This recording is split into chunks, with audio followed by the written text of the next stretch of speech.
सर्वांना माझा नमस्कार. माझे नाव शिवन्या भारत भोसले आहे. आज छत्रपती शिवाजी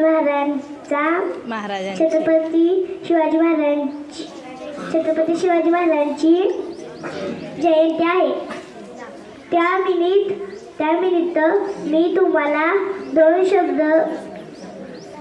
शब्द सांगणार आहे. छत्रपती शिवाजी महाराजांच्या वडिलांचे नाव शहाजी